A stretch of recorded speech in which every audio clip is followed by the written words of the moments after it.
पूजनीय माताओं और बंधुओं,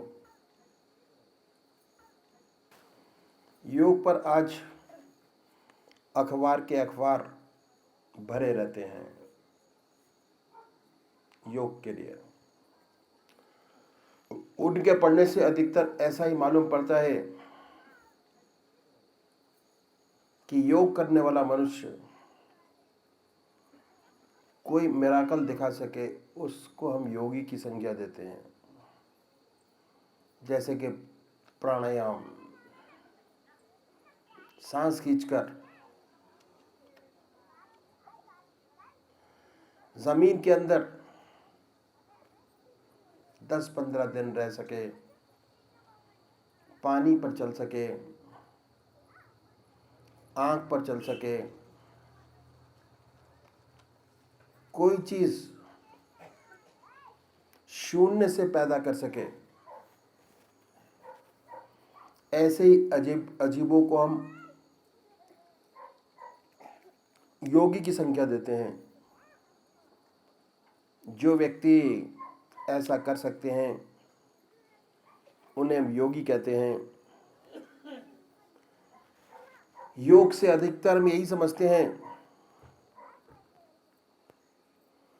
कि योग साधने के बाद हमारे अंदर बड़ी बड़ी शक्तियां पैदा हो जाएंगी, जिससे हम होनी अनहोनी कर पाएंगे। ऐसी हमारी धारणा है। पतंजलि महाराज ने योग सूत्र में कहा है कि चित्त वृत्तियों के निरोध को योग कहते हैं। पतंजलि महाराज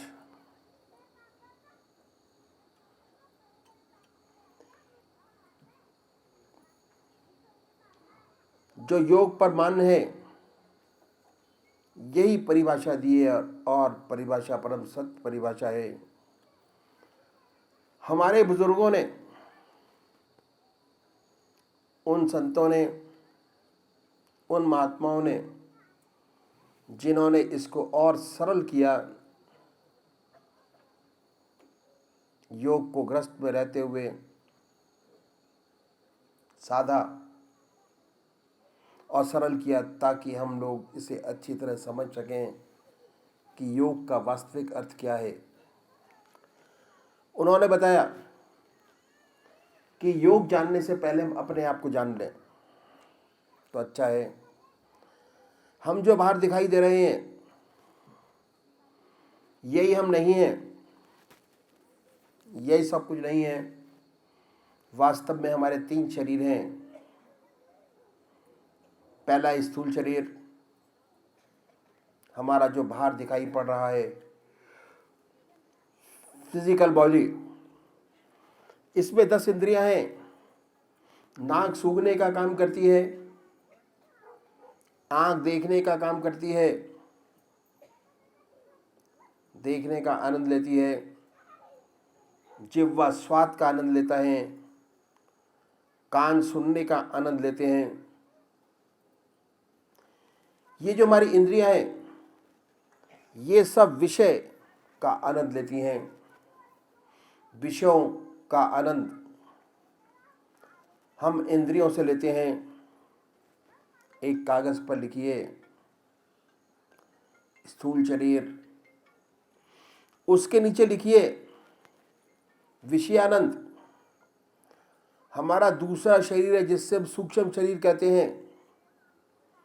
ये मन, बुद्धि, चित्त और अहंकार से मिलकर बना है। जितना सोच विचार का काम है वह इससे लिया जाता है। जितनी हमारी वासनाएं हैं उसका आनंद सूक्ष्म शरीर से आता है, और इस सूक्ष्म शरीर से हम वासना का आनंद लेते हैं। तो दूसरा लिखिए सूक्ष्म शरीर, उससे हमें क्या मिलता है? वासना का आनंद। कवि है, कविता बनाने में मस्त है, अपनी परिस्थिति को भूल जाता है, बारात निकल जाती है, उसे पता नहीं चलता। एक गणितज्ञ है, अपनी प्रॉब्लम सॉल्व करने में लगा है, हल करने में अपने आप को भूल जाता है। एक वैज्ञानिक है, रिसर्च में लगा है, संसार को भूल जाता है, और जब उसकी रिसर्च पूरी हो जाती है उसे कैसा आनंद आता है उसको उसी का हृदय जानता है। ये जो आनंद है हमें सूक्ष्म शरीर से मिलता है। दूसरा लिखिए सूक्ष्म शरीर, उसके नीचे लिखिए वासना आनंद, और तीसरी है आत्मा सोल। आत्मा में आनंद ही आनंद है, चैतन्यता और आनंद आत्मा में है। आत्मा से सूक्ष्म शरीर में आता है, सूक्ष्म शरीर से इंद्रियों में आता है, इंद्रियों से हम उसका आनंद लेते हैं। विषयानंद में जो झलक है, वासनानंद में जो झलक है वह हमारी आत्मा की है, वह सब आत्मा से ही आता है। आत्मा को अलग कर दीजिए, अब क्या हुआ, दोनों शरीर बेकार हो जाते हैं।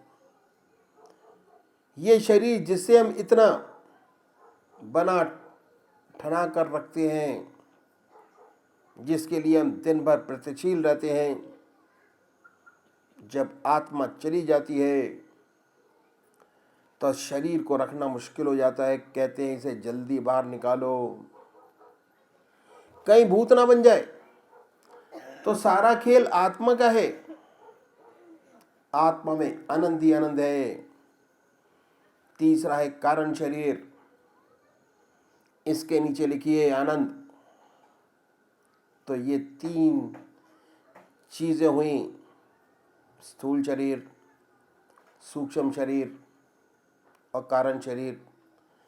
स्थूल शरीर से हम विषयों का आनंद लेते हैं, सूक्ष्म शरीर से हम वासना का आनंद लेते हैं, और आत्मा में आनंद ही आनंद है। अगर किसी तरीके से ये जो स्थूल शरीर है इसके नीचे विषयानंद में से विषयों को दबा दें और सूक्ष्म शरीर में से वासना को दबा दें, तो तीनों जगह क्या रह जाएगा, तीनों जगह आनंद ही आनंद रह जाएगा और पड़ा जाएगा। ये सच्चाई है। स्थूल शरीर से अगर हम विषयों को दबा दें, विषयों पर अगर आत्मा का पूरा कंट्रोल प्राप्त हो जाए, उधर सूक्ष्म शरीर में वासना पर कंट्रोल प्राप्त हो जाए, तो तीनों स्थितियों में हम आनंद ही आनंद मिल जाएगा, आत्मा में जीवन हो जाएगा, आत्मा रस से ओतप्रोत जीवन रहेगा। यही जीवन का सच्चा लक्ष्य है, यही सच्चा योग है। कैसे आ सकता है यही सच्चा योग, कैसे आ सकता है, मिले कैसे, सवाल ये पैदा होता है। हम कैसे विषय को दबाएं।